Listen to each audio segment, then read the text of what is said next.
So hey guys and welcome back to the another video. So आज की इस video के अंदर हम कंपेयर कराने जा रहे हैं दो बहुत पावरफुल मॉन्स्टर। सो जहाँ पे गॉडजिला का कंपेयर कराएंगे हम सर्टर के साथ, तो यहाँ पे देखा जाएगा तो दोनों लगभग बराबरी के टक्कर होने वाले हैं। बट क्या होगा जब गॉडजिला और सर्टर के साथ फाइट करेगा, तो क्या होगा, सर्टर हरा लेगा गॉडजिला को या फिर गॉडजिला भारी पड़ जाएगा सर्टर के ऊपर। सो जो भी होगा आंसर आपको वीडियो के लास्ट में खुद ही पता चल जाएगा। सो वीडियो काफी ज्यादा औसम होने वाली है, इसलिए वीडियो को स्टार्ट से लेकर एंड तक तो जरूर देखना। सो बिना किसी देरी के चलिए फाइनली इस वीडियो को स्टार्ट करते हैं। तो सबसे पहले हम गॉडजिला की पावर्स की बात करते हैं। तो अगर हम गॉडजिला की पावर्स एंड एबिलिटीज की बात करें तो गॉडजिला का लगभग वेट 1 लाख टन है। अगर हम उसकी हाइट की बात करें तो उसकी हाइट है 320 मीटर की लंबी है। गॉडजिला के पास है एटॉमिक ब्रीथ। अगर हम उसकी एटॉमिक ब्रीथ की रेंज की बात करें तो उसकी एटॉमिक ब्रीथ की रेंज लगभग 300 किलोमीटर है। उसकी एटॉमिक ब्रीथ इतनी ज़्यादा पावरफुल है कि वह पूरे लॉस एंजलिस को तबाह कर सकता है। उसकी एटॉमिक ब्रीथ इतनी ज़्यादा पावरफुल है कि वो अर्थ से स्पेस तक निशाना लगा सकता है, यानी अर्थ से खड़े खड़े वो स्पेस में किसी को भी निशाना लगाकर उसको डिस्ट्रॉय कर सकता है। गॉडजिला के पास है प्लाज्मा कटर और साथ ही साथ गॉडजिला अपनी पूंछ का इस्तेमाल करके अपने लिए एक स्पार्क तैयार करता है। उसकी स्पार्क की रेंज में जो भी आता है वो उसी टाइम डिस्ट्रॉय हो जाता है। और साथ ही साथ गॉडजिला अपनी प्लाज्मा कटर का यूज करके अपने लिए वो एक इलेक्ट्रोमैग्नेटो शॉक वेव तैयार करता है। और साथ ही साथ उसके पास एक इलेक्ट्रोमैग्नेटो शील्ड है जो उसको किसी भी मिसाइल या फिर किसी भी चीज से बचाने में काफी ज्यादा मदद करती है। और गॉडजिला किसी भी इलेक्ट्रोमैग्नेटिक एनर्जी को एब्जॉर्ब कर सकता है। और साथ ही साथ उसके पास हीलिंग फैक्टर है, यानी रीजनरेटिंग की भी फैक्टर है। वो काफी ज्यादा और काफी फास्ट रीजनरेट हो जाता है। और साथ ही साथ गॉडजिला के पास है मेटेलिक टिश्यूज। और साथ ही साथ गॉडजिला की जो बॉडी है वो काफी ज्यादा स्ट्रॉन्ग है। अगर देखा जाए उसकी बॉडी एक मेटल से काफी ज्यादा पावरफुल है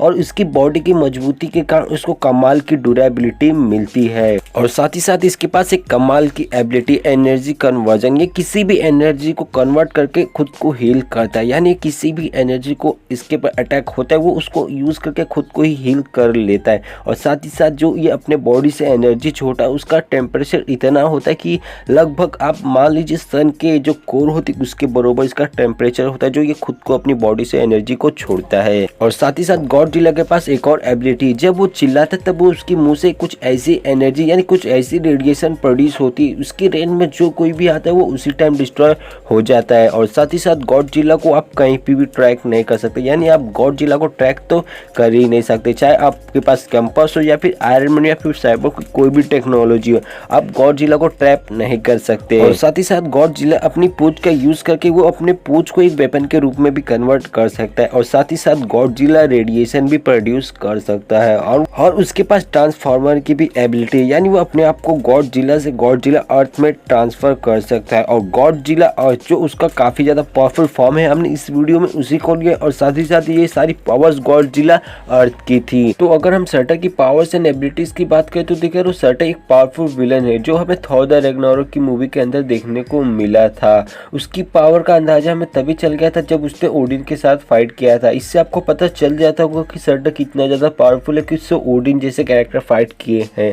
बट आप में से बहुत से लोग ऐसे होंगे जो बोल रहे होंगे कि थॉर ने सर्टर को अपने नॉर्मल वाले, क्योंकि वो थॉर का उसका नॉर्मल फॉर्म था। बट आप सभी की जानकारी के लिए मैं ये बता देना चाहता हूँ कि वो सबसे वीक पॉइंट था सर्टर का, क्योंकि उसके पास इटर्नल फ्रेम नहीं था। बट जब उसके पास इटर्नल फ्रेम हुआ तो आप सभी थॉर द रैग्नारोक की एंड के सीन में आपको देख के पता चल जाएगा कि इटर्नल फ्रेम मिलने के बाद सर्टर कितना ज़्यादा पावरफुल हो जाता है। और साथ ही साथ जैसा हमें दिखाया गया थॉर द रैग्नारोक की एंड के सीन में, जहाँ पे सर्टर ने पूरे एसगार्ड को डिस्ट्रॉय कर दिया, यह सीन देखने के बाद हमें यह एक बात तो क्लियर हो जाती है कि सर्टर एक प्लेनेट या प्लेनेट से ज़्यादा पावरफुल कैरेक्टर है।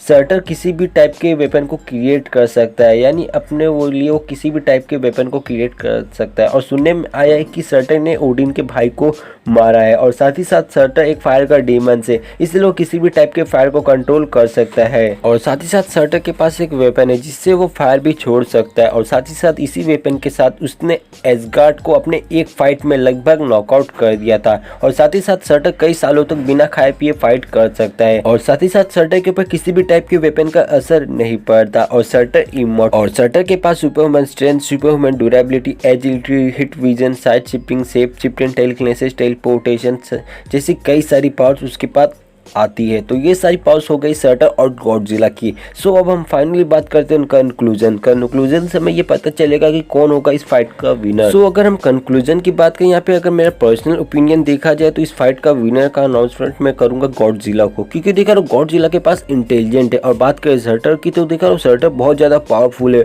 बट वो उतना ड्यूरेबल नहीं है। जैसा कि हमें मूवी के अंदर बताया गया था, हल्क ने अपने एक पंचिस से भी उसको डैमेज कर दिया था, तो वो उतना ज़्यादा ड्यूरेबल नहीं है, बट उसके पास पावर काफ़ी ज़्यादा ऑसम है। और बात करें गॉडजिला की तो उसके पास इंटेलिजेंट भी है और साथ ही साथ वो काफ़ी ज़्यादा ड्यूरेबल है। और सर्टर को हराने का एक रीज़न ये भी बनता है क्योंकि देखा रहो जो सर्टर का मुकुट है अगर उससे अलग कर दिया जाए तो काफ़ी ज़्यादा वीक हो जाता है। तो ये एक रीज़न ये भी बन जाता है कि इसलिए मैं सर्टर को यहाँ पे हरा दे रहा हूँ और गॉडजिला को जिता दे रहा हूँ। सो ये हो गया मेरा पर्सनल ओपिनियन। आपका पर्सनल ओपिनियन क्या है आप मुझे कमेंट में लिख के जरूर बता सकते हैं। अगर आपको वीडियो अच्छी लगी तो लाइक कर देना, अगर आप चैनल पर पहली बार आए हो तो सब्सक्राइब कर देना। सो मिलते हैं अब अगले वीडियो में, तब तक के लिए बाय बाय।